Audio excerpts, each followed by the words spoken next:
Bien, hoy vamos a meditar sobre la epístola que escribió el apóstol Pablo, el capítulo 2, segunda de Timoteo, versículo 15. Hoy vamos a meditar sobre la epístola, la carta que escribió el apóstol Pablo a Timoteo, segunda de Timoteo 2:15.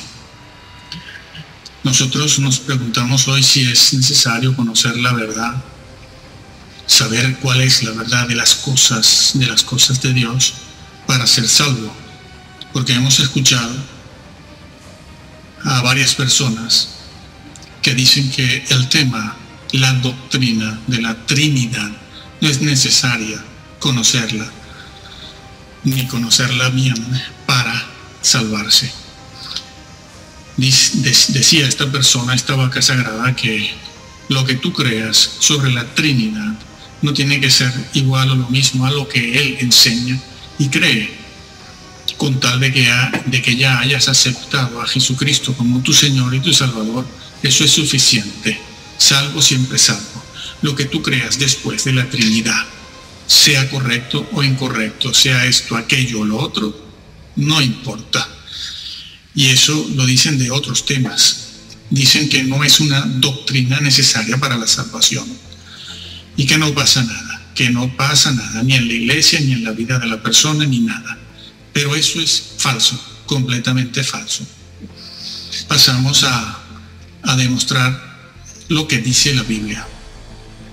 El apóstol Pablo le dice a Timoteo, en primer lugar, que procure con diligencia presentarse como un obrero aprobado, que traza bien la palabra de verdad. La palabra de verdad.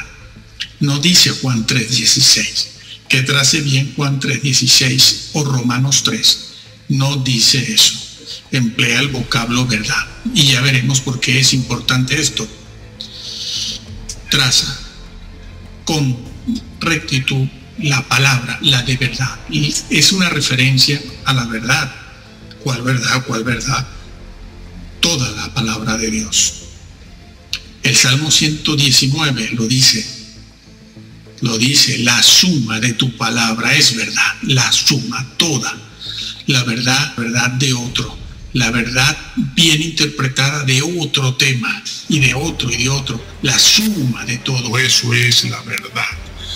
La doctrina de cada tema, la resurrección, la ascensión, la encarnación de Jesús, el bautismo, sobre todo el tema del Espíritu Santo, la humanidad de Jesús, la deidad de Jesús, todo eso es importante, forma parte de la verdad. La suma de tu palabra es la verdad. ¿Por qué dicen lo contrario? Bueno, pues aquí el apóstol Pablo le dice a Timoteo que trace bien la palabra de verdad. Y eso es importante porque en el versículo siguiente, en los siguientes, él va a emplear ese vocablo. Lo emplea esa palabra, ese vocablo. Y él dice, allí dice lo siguiente, que muchos se han desviado, o algunos, en realidad, muchos se desviaron enseñando una cosa falsa, corrompiendo la verdad. Emplea la palabra desviarse. ¿Qué significa? Nadie puede desviarse, nadie, si primero no está en el sitio, en el lugar o en el tema que corresponde. Él dice, se desviaron de la verdad. Eso es lo que dice el versículo. Lo releo de nuevo porque es que hasta no me lo creo. Se desviaron de la verdad. Quien no está en la verdad no se desvía. Solo se puede desviar una persona que está en la verdad, como quien se desvía de la autopista para tomar otra carretera, para tomar otra vía. Si no estás en la autopista primero, no te puedes desviar. Te desvías porque estás en la autopista. Por eso la frase es correcta cuando se dice me desvié de la autopista para tomar esta otra vía, esta otra carretera. Es lo mismo, a ver si lo entendemos, señores, que es muy simple, no es tan difícil. Cuando Pablo dice se desviaron de la verdad es porque estaban en ella y por algún motivo, en alguna cosa se desvían. Se desvían de la verdad, dice aquí. Y eran personas que eran creyentes. Si están en la verdad, eran creyentes. Pablo nunca los trata como incrédulos, ni como visitantes. Están establecidos en la verdad. Los que están establecidos en la verdad son los que están en Cristo también. Una frase con un profundo significado teológico. Que están en la verdad. En la verdad. Pero nos preguntamos, ¿cuál verdad? La verdad es muy amplia. La suma de tu palabra es verdad. ¿De qué tema está hablando? Pues tiene que estar hablando de algo en particular, no de cualquier cosa. No se trata de Juan 3:16, ni de Romanos 3 otra vez. No se trata de eso. Se trata de lo que dice, se han desviado de la verdad, diciendo que la resurrección ya se efectuó. Entonces, existe un tema que está contenido en la verdad. Es el tema de la resurrección. ¿Sirve decir cualquier cosa sobre la resurrección para ser salvo? ¿O no sirve? La resurrección no salva. ¿No somos justificados por la resurrección de Jesús? ¿No dice eso la Biblia también? Entonces, ¿por qué dicen otra cosa? Vamos a ver. Dice que algunos se han desviado de la verdad. Hay que ver cuál es la consecuencia de esto. ¿Cuál verdad? La resurrección. ¿Qué decían ellos sobre la resurrección si eran creyentes? Bueno, ellos no estaban negando la resurrección de Jesús, la del Señor. Eso se daba por sentado, lo admitían.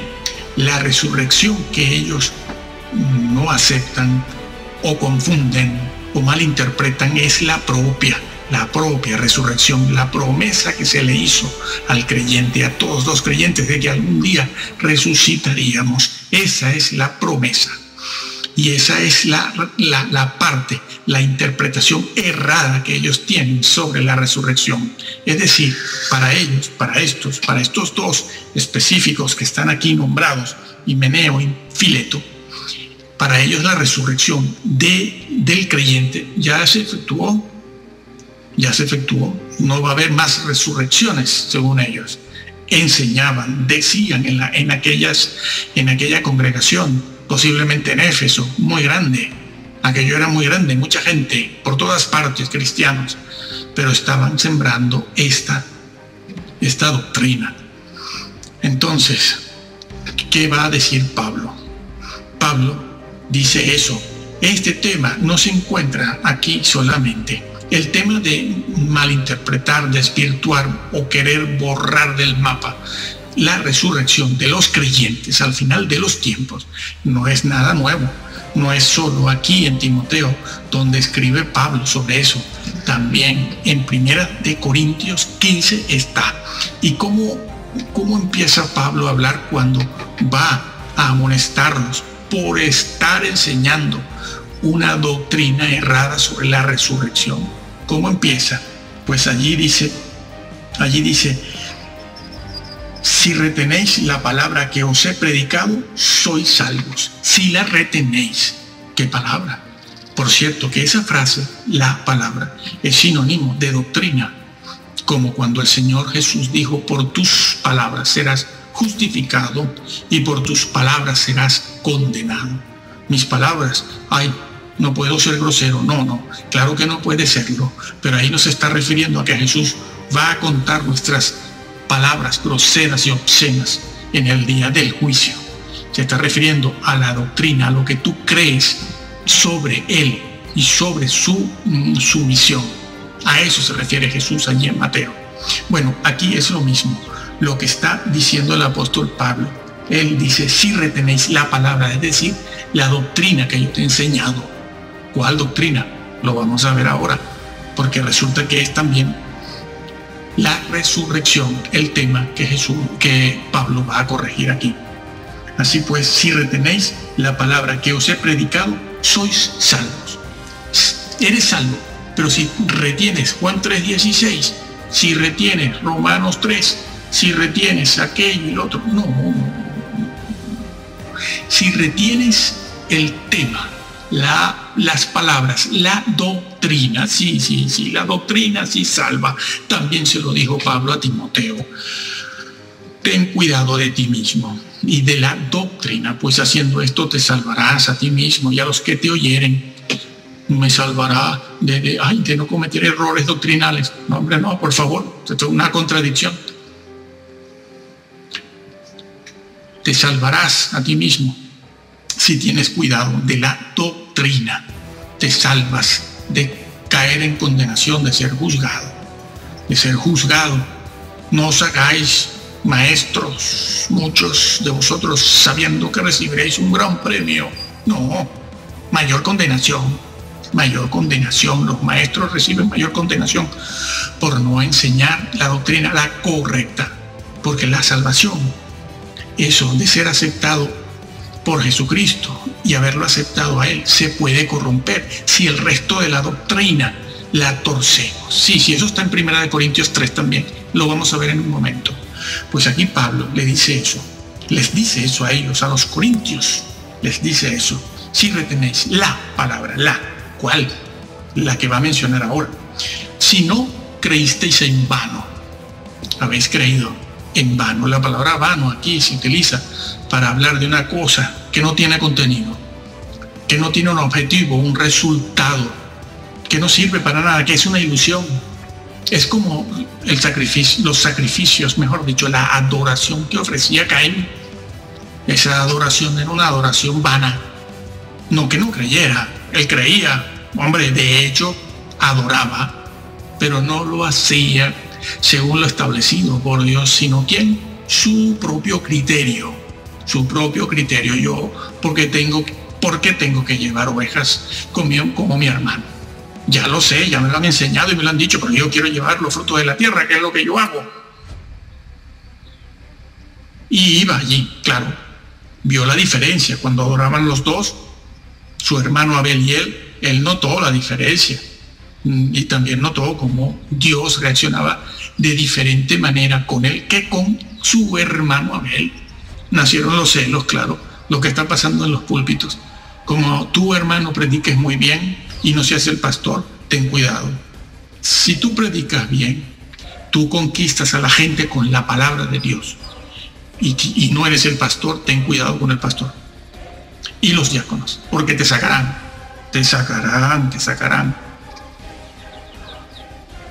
Así que la palabra vana es vuestra fe. Aquí se refiere a eso. Implica algo que es vacío, una fe sin contenido. Fe sí, pero puede haberla, claro que sí, pero no cumple el propósito. No es una fe a la que le han robado la esperanza. Es una fe que no espera la resurrección, porque estos aquí también, en 1 Corintios 15, aceptaban la resurrección de Jesús, sí, la de Jesús, sí. Es la propia la que no aceptan, no. La resurrección ya se efectuó, o la resurrección es solo la de Jesús, pero yo soy salvo. No importa lo que yo crea sobre la resurrección, yo soy salvo porque a Jesús lo acepté. Eso es falso. Y los que están enseñando eso con respecto a la resurrección y sobre todo con respecto a la Trinidad, diciendo que no importa lo que tú creas sobre la Trinidad, son apóstatas, están engañando aunque sean vacas sagradas, seguidos por multitudes de fama internacional. Sí, pero no conocen la palabra porque no quieren, porque siguen a una denominación y el cuerpo doctrinal de una denominación, no la exégesis bíblica versículo por versículo, no son libres para hacerlo, porque tienen la presión de una denominación. Y quiero decir que yo soy bautista del sur y pertenezco a una denominación, pero no hemos de cerrar los ojos ante lo que es un error. Pues bien, estas personas lo que niegan es una resurrección futura de los creyentes, no la de Jesús. Se mantienen creyentes en Jesús, pero Pablo les dice que esa fe es vana, que están condenados, que son dignos de toda conmiseración. Eso es lo que dice aquí en 1 Corintios 15.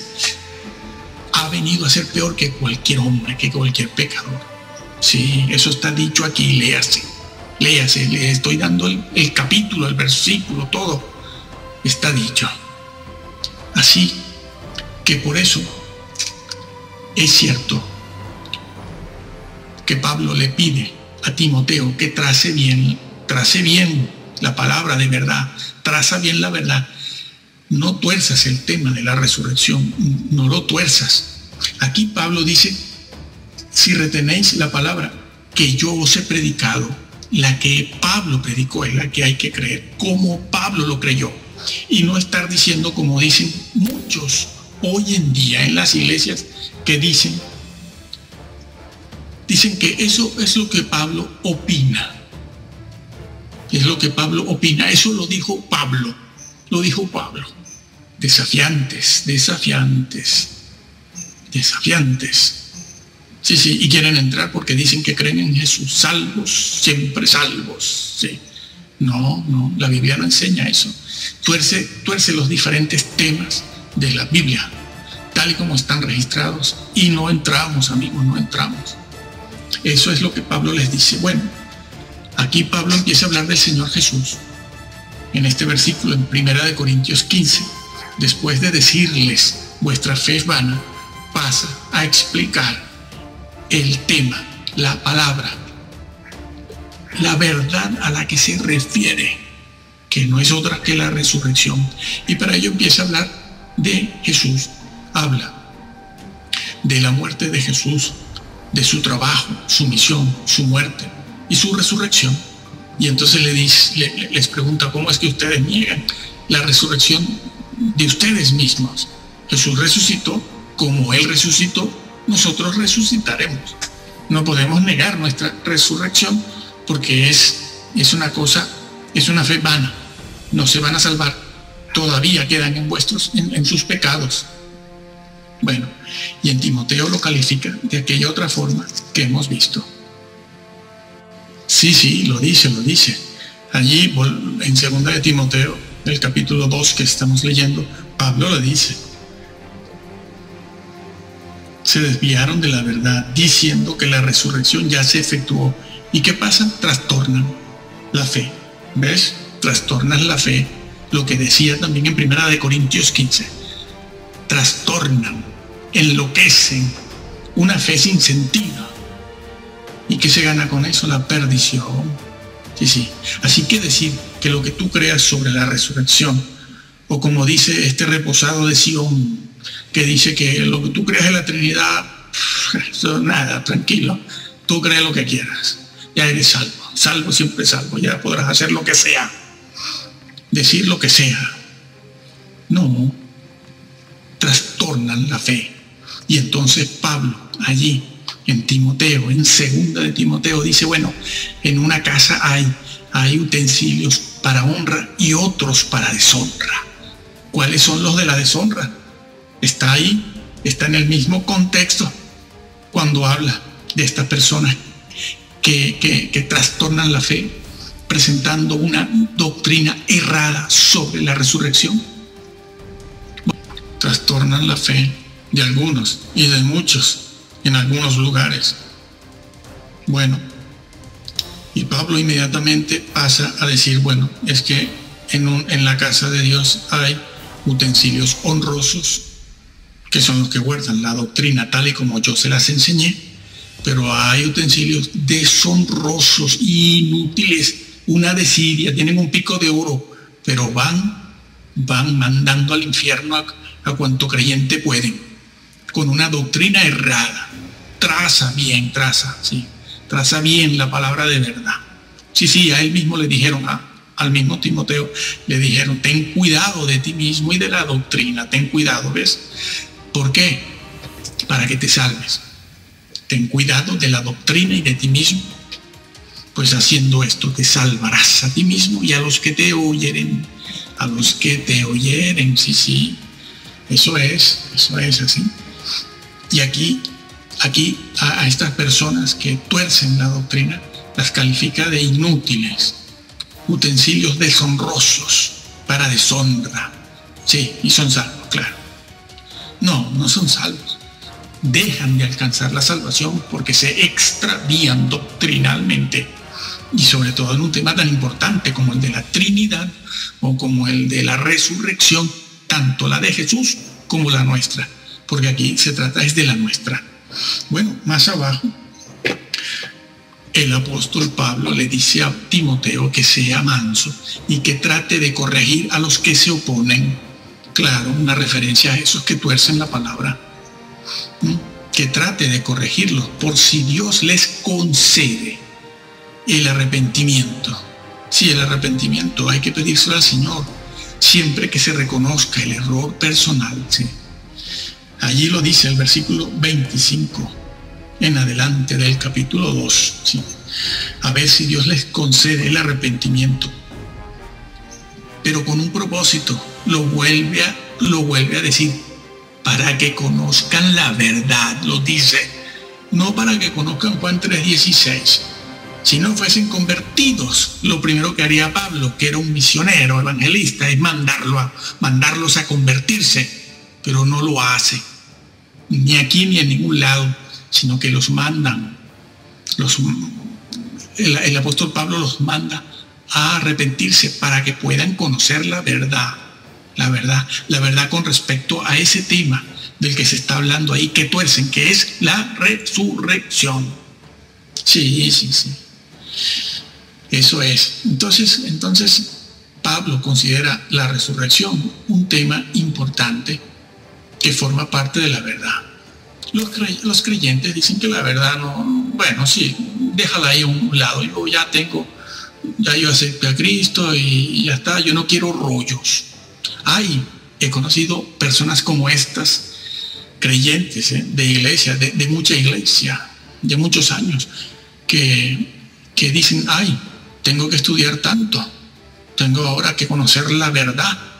Bueno, yo creo esto y creo lo otro y creo aquí, ¿para qué más?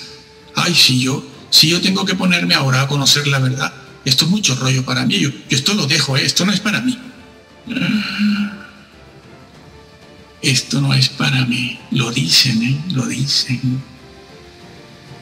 Después se quejan, sí, de que muchos sean los llamados y pocos los elegidos.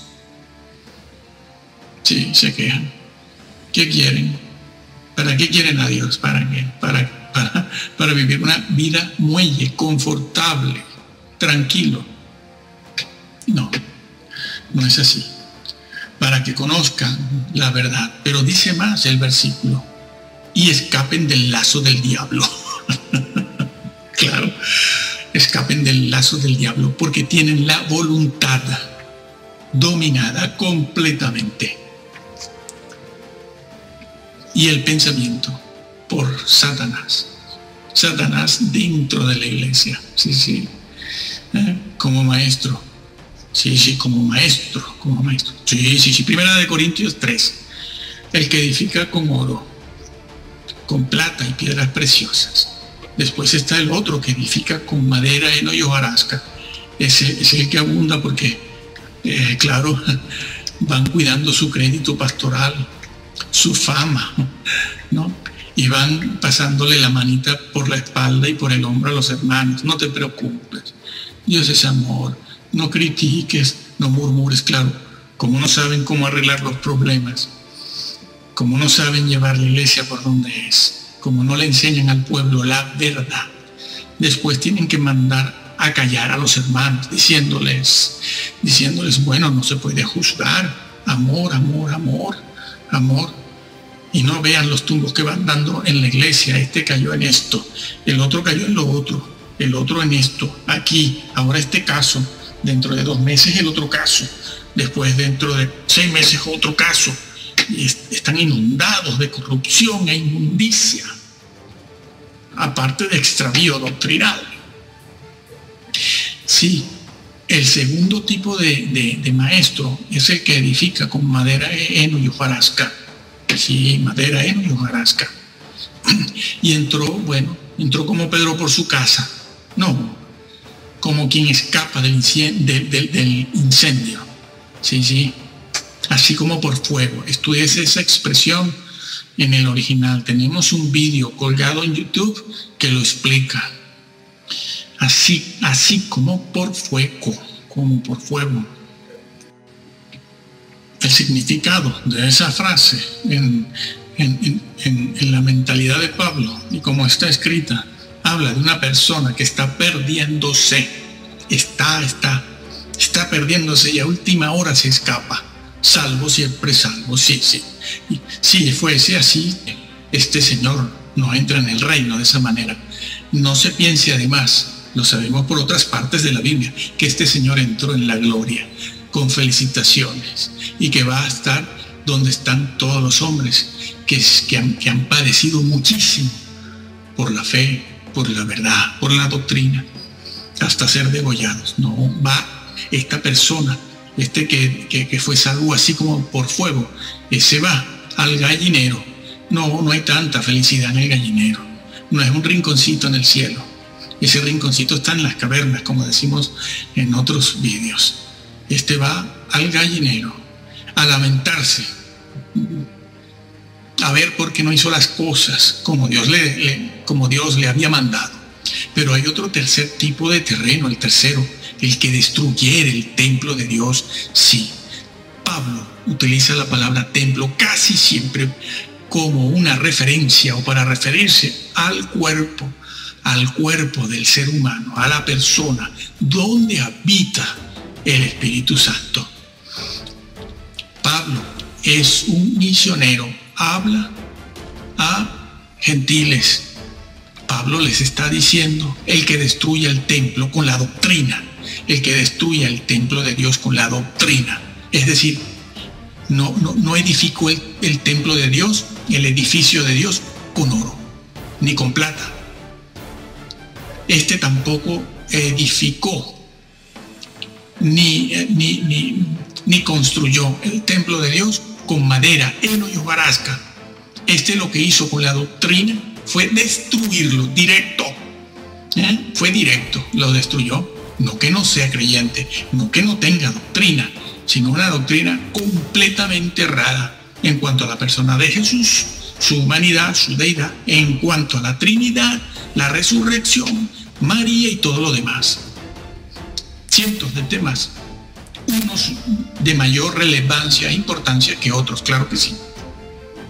Pues bueno, el que Pablo dice allí en 1 Corintios 3, el que destruya el templo de Dios con la doctrina, es decir, la vida, allí donde mora Dios, el templo de Dios es nuestro cuerpo, por eso hay que cuidarlo. Por eso hay que cuidarlo. Quien destruya la fe de esa persona, donde Dios mora, su esperanza, su salvación, Dios le destruirá a él. No, yo soy salvo. No, tú eras salvo. Dios ya te desechó porque no hiciste lo que le recomendó a Timoteo. Procura con diligencia. Diligencia es estar sudando las 24 horas por la doctrina. Ay, no, si eso es mucho rollo. Yo lo dejo. Amigo, te das cuenta que tú con Dios no quieres nada. Lo tuyo es, bueno, la clásica religiosidad que tiene el ser humano, porque el ser humano lleva religión por dentro, la suya, la propia, la de él.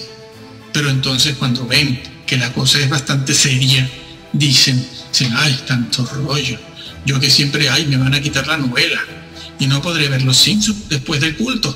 No, y Harry Potter, que iba a verlo esta noche al cine. No puedo. No, yo no dejo nada de eso. A mí me dejan como están. Pues no entras, porque te lo estoy leyendo.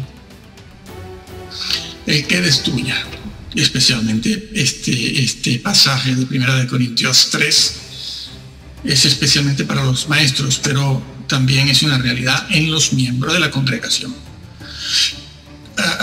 El que destruya, Dios le destruye a él.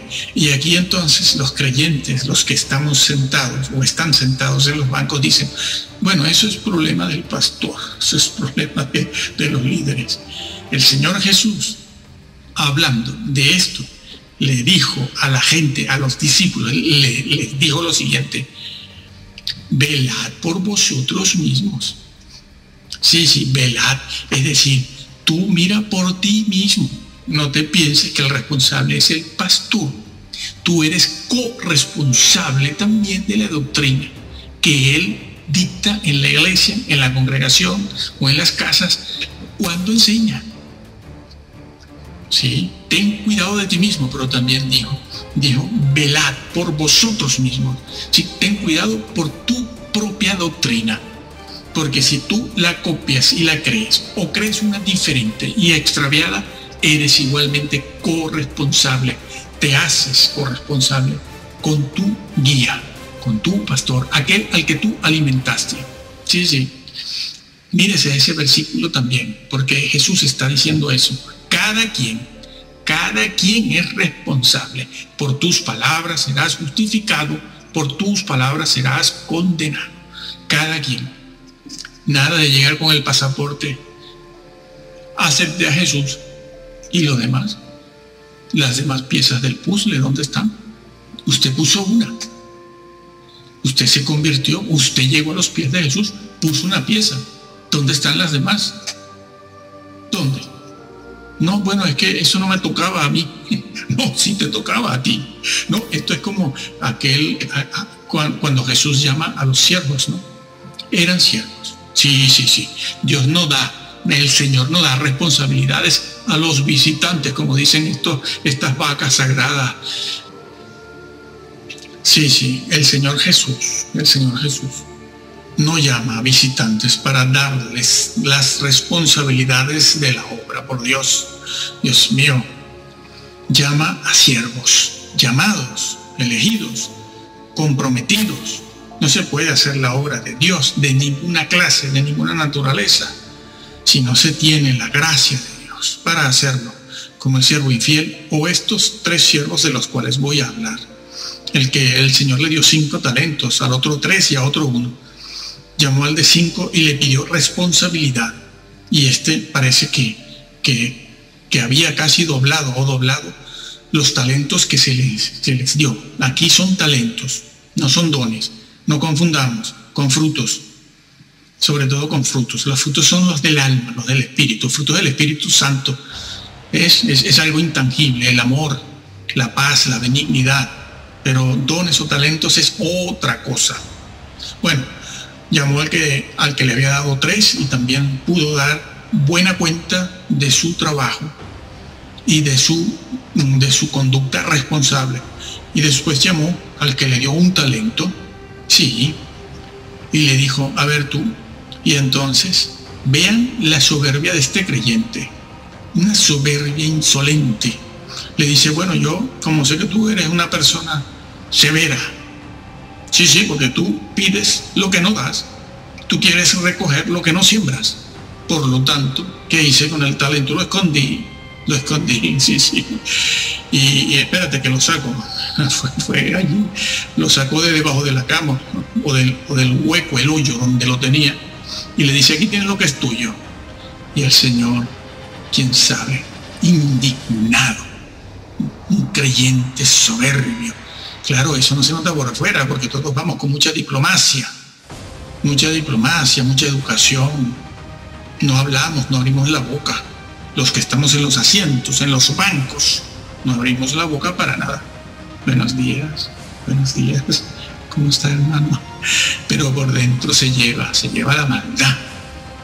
Y entonces, este siervo le dice eso. Dice, es que tú recoges donde no siembras, amigo. Mira, siervo infiel, te voy a juzgar por tus palabras. Si así fuese, en el supuesto caso de que fuese así, ¿sabes? No te ha podido cruzar de manos. No te has debido cruzar de manos. Conmigo no. Has debido tomar el talento, ponerlo en el banco. Debiste haber actuado con diligencia. Debiste haber hecho algo como la viuda que daba 2 dracmas. No tenía nada, viuda y vieja. Mujer, que además. Pero hizo algo.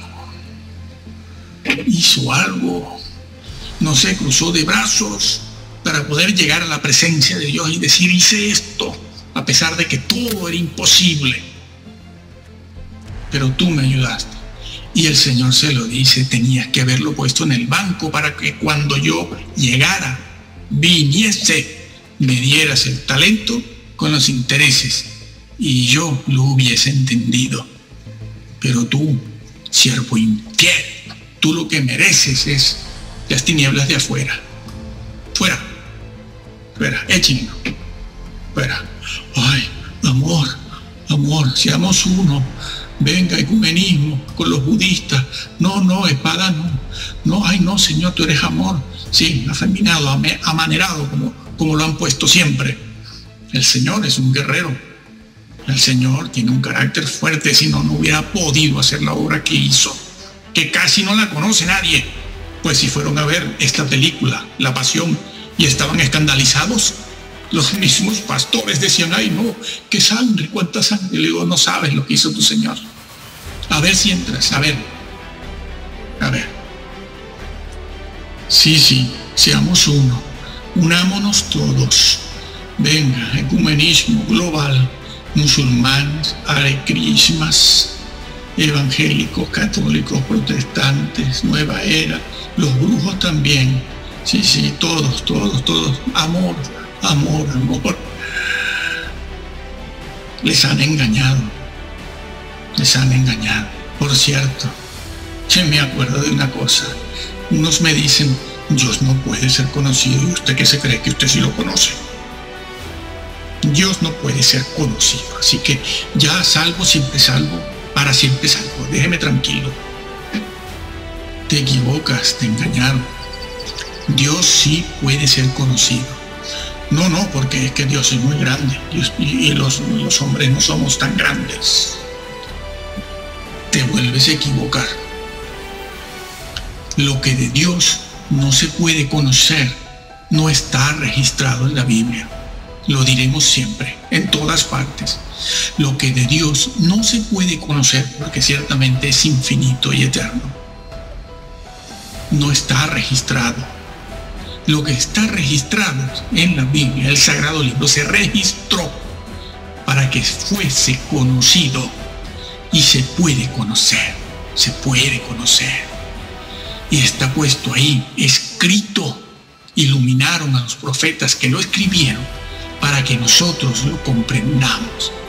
Lo que pasa es que en primer lugar, los creyentes no quieren, son perezosos, como dice Hebreos 5 y 6. Son perezosos mentalmente, porque la palabra, el vocablo pereza allí significa flojo de mente.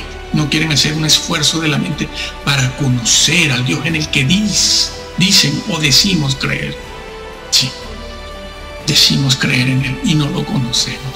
Por eso hay tantas burradas en estas estrellas de púlpito, reposados de Sion, como este señor que arrastra multitudes y dice, lo que tú creas de la Trinidad no importa.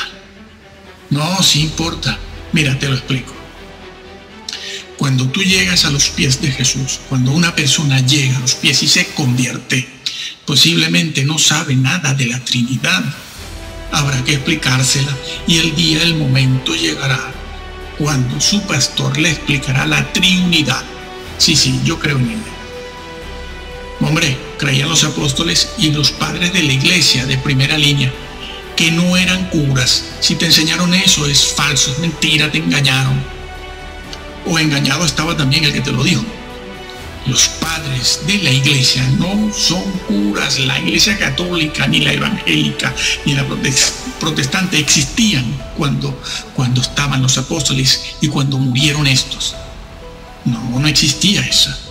La iglesia católica, para verla casi parecida a como la vemos hoy, hay que esperar al siglo V, VI o VII. Mucho más. No habían curas con sotanas. Así que los padres de la iglesia eran los discípulos de los apóstoles, que recibieron la verdad fresca de primera mano, y ellos creían en la Trinidad. Yo le hago caso a ellos y a la Biblia, no a Calvino, ni a Zwingli, ni a Agustín de Hipona. Primero le hago caso a aquellos que estuvieron en contacto con los apóstoles y los discípulos de los apóstoles. Y ellos decían que sus nombres estaban escritos, pero podían ser borrados del libro de la de la vida. Sí, sí. Sí, porque eso también dice este señor que esta vaca sagrada que dice que la Trinidad, tú puedes creer lo que quieras. Claro, él se lo ha escuchado sobre todo a los bautistas, y que yo lo soy. Y él va y lo repite porque eso lo enseñó y lo dice la élite teológica. Madre mía. La élite, entonces hay que estar bien, hay que estar por las nubes, ¿no? La crema, la nata.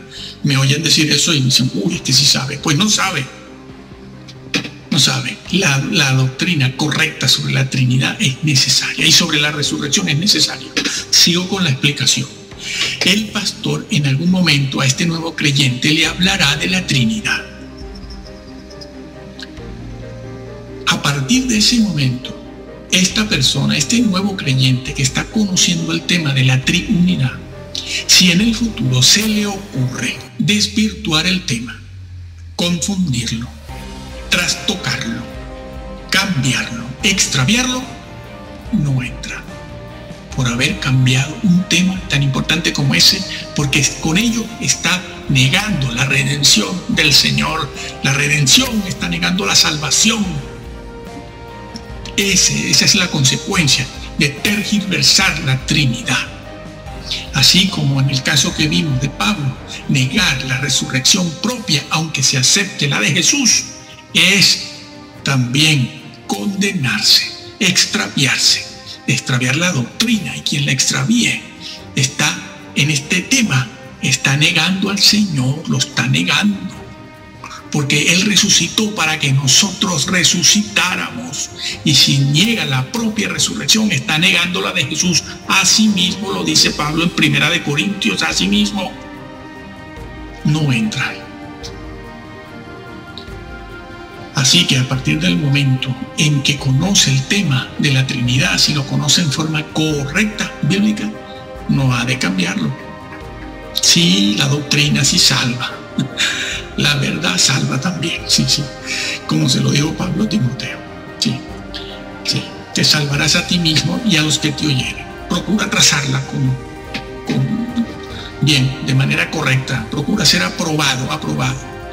Procura construir con oro, plata y piedras preciosas, procura. Y así es, amigo, así es. O como otra cosa que he visto, después de 30, 35 años, ¿no?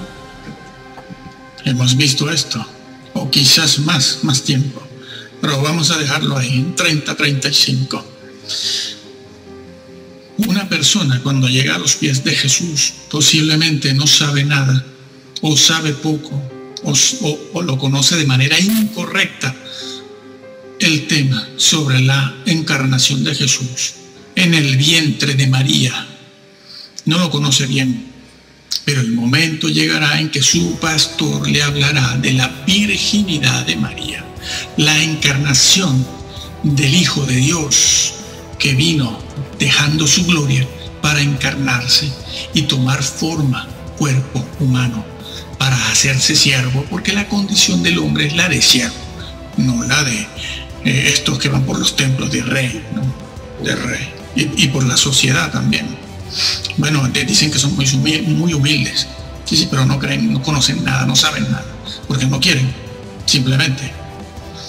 Pues el día vendrá en que su pastor le va a hablar a este nuevo creyente de la encarnación, la humanidad de Jesús, su humanidad y su deidad. No, divinidad no, deidad. Tenemos que cambiar eso. Mejor deidad. Bueno, y él le explicará que la persona de Jesús, o Jesús, fue engendrado por el Espíritu Santo, por Dios mismo, sí, sí. Está narrado en Lucas, está en la Biblia, dicho así. Bien. Y por eso Jesús es completamente santo y perfecto. Aunque bueno, algunos dicen, ay, Jesús no sabía la fecha del fin del mundo. Perfecto no era. Yo creo en Él, pero no creo como, bueno, creo que es Dios porque después Dios el Padre lo hizo Dios. Pero Él no sabía cosas. Bueno, mira, no te lo han explicado bien. Las limitaciones de Jesús eran humanas, las propias de la naturaleza humana. Te das cuenta, ¿no?, que Jesús tenía hambre, claro, una limitación. Si él actúa en su naturaleza divina, con su deidad, no le daría hambre nunca, pero él actuó como hombre. La redención la obró como hombre, siempre. Nunca echó mano de su deidad y su fuerza y su poder para hacer todo lo que tenía que hacer para expiar nuestro pecado. Así que las limitaciones de Jesús fueron las propias del cuerpo. Aunque era perfecto, sudaba, se cansaba, tenía sed, tenía hambre, se dormía, estaba cansado, exhausto en aquella barca y se durmió en plena tormenta. Sí. Así pues que las limitaciones de Jesús fueron humanas, no fueron las de la naturaleza divina. Por eso Jesús dijo en su naturaleza divina, en su deidad, dijo: ¿quién de vosotros me redarguye de pecado? ¿Quién? Nadie. Jesús, moralmente perfecto, era ahí donde estaba su perfección, inigualable, y su poder en su moral, en su santidad, en su justicia, la que vino a vindicar. Por eso tenía que venir a él, porque solo él era así, era y es así. Nosotros no somos así, y el diablo menos. El diablo es el polo opuesto. Pero Jesús, su perfección era moral. ¿Lo entiendes ahora? ¿Por qué se dormía? Porque quizás había alguna cosa que no sabía en su naturaleza humana. Como hombre, quizás no quiso saber algo, pero cuando quería saberlo en su naturaleza y en su deidad, lo podía saber.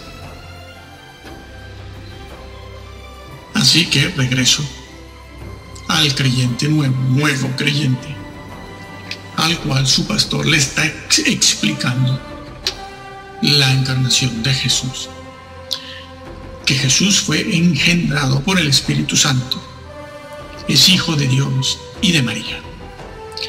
Si a partir de ese momento este nuevo creyente, con respecto a esa doctrina del nacimiento, la concepción virginal de María, este señor empieza por ahí, contagiado por alguno en el mismo templo, dice: no, yo eso no lo creo. Yo creo que Jesús es Dios, que murió por mis pecados, que es Salvador, que Dios el Padre lo hizo Dios a él. Y todo eso sí, yo lo creo. Ahora, el nacimiento virginal, eso a mí no me convence. Para mí, que es hijo de José, no entras. Has torcido el mensaje y la obra de Jesús. No es que no has hecho nada, no. Has negado la redención. Porque un Jesús que no es perfecto no salva a nadie. Acuérdate del que tenía un talento, el Señor no se lo pasó. Acuérdate de aquel que entró con vestido sucio, inapropiado, inadecuado a la fiesta de boda. Nadie va a una fiesta de boda con un traje sucio, un vestido sucio, porque viene directo del trabajo, fuera. Y el Señor lo dijo con aplomo: échenlo a las tinieblas de afuera. Claro, justicia, eso se llama justicia, no alcahueta, lisonjero, afeminado, amenazado, débil de carácter. Necesitamos un universo guiado por un hombre con carácter, con personalidad. No, ninguno de nosotros, ni yo. Tiene que ser él. Él es el modelo, el ejemplo. Él es el príncipe de los ejércitos celestiales, con la espada en la mano. Ay, espada, violencia, esto es violencia, herejía. No, léaselo usted en el libro de los jueces y en Apocalipsis, por ejemplo. Se le presentó allí a Josué, que le temblaban las rodillas cuando quería tomar a Jericó. Y se le aparece en el campamento un ser vestido de blanco, con una espada fulgurante en la mano. Josué lo ve, se da cuenta de que algo no es normal y le pregunta: ¿tú quién eres? Y él le dice: quita tu calzado, porque estás en terreno santo. Yo soy el príncipe de los ejércitos celestiales, el ángel de Yahvé, el Hijo de Dios. Mi Señor manda. Amigo. Ecumenismo, ay, sí. Bueno, si este señor empieza a torcer la doctrina sobre la concepción virginal de María, no entra, porque ha negado toda la redención, como el que desfiguró la doctrina de la Trinidad, acaba de deshacer el trabajo y el plan de la redención, porque la realizó la segunda persona de la Trinidad, Jesús, como lo creían los padres de la iglesia, que no eran curas, y como está registrado en la Biblia. Claro, primero hemos de creer en la Biblia, ¿no? Pero coincidimos con aquella gente. Sí. ¿Cómo es posible que los mesiánicos digan que esta narración que está en Lucas sobre que María fue engendrada por el Espíritu Santo es algo como la mitología griega, como la mitología griega, los dioses griegos que se acostaban con humanas, y engendraban hijos, mitad Dios, mitad humano? A eso han llegado los mesiánicos, a una cosa tan horrenda como esa, a comparar a Jesús con la mitología griega, para después de mentir la narración de Lucas y Mateo y todo lo demás, diciendo que eso lo escribieron los curas. He visto un mesiánico de fama internacional que arrastra multitudes, que además circuncida, ¿no? Para pertenecer a su congregación, obligatorio circuncidarse, que dice que eso lo hicieron los curas. ¿Cuándo lo hicieron los curas? Está registrado en la Peshitta como muy tarde del siglo II, siglo III. Y eso está dicho allí, si mal no recuerdo. Y en los manuscritos griegos, incluso los más antiguos, los de mayor edad. ¿Cómo que los curas? Si en esa época no había curas. Como decíamos antes, no lo había. Este señor no conoce, todos estos señores no conocen la historia. Están alrededor de la reforma, señores. Señores, por Dios. Ustedes, para empezar, nadie sabe, poca gente sabe todo lo que dijo Calvino, todo lo que dijo Zwinglio, todo lo que dijo Agustín de Hipona, todo lo que dijo Lutero. Y están confundidos, porque además, en cuanto al tema de la predestinación, lo que dijo Zwinglio es distinto de lo que dijo Calvino, y es distinto de lo que dijo Lutero, y muy distinto de lo que dijo Agustín de Hipona. Pero están adormecidos, aborregados. Ay, la reforma, Calvino, como ese mismo que niega, que dice que la Trinidad no pasa nada con la Trinidad si no la cree, que dice que después de Pablo no hay ser más grande que Calvino, casi no lo pronuncia, de lo grande que es. Yo digo, este señor conoce la historia. No sabe lo que dijo Calvino, pero si lo que dijo Calvino es mejor lo que dijo a lo mejor Agustín de Hipona. También habló del libre albedrío. Mejor dicho, de la voluntad ayudada por la gracia de Dios. Creo que lo prefiero. Madre mía, seguido por multitudes, apartaos de mí, hacedores sin ley. Tuercen la palabra de Dios porque está de moda una denominación o un credo. La tuercen. Sus nombres serán borrados del libro de la vida. Están construyendo con madera, heno y hojarasca. Y otros, muchos, están destruyendo. Que el Señor los bendiga.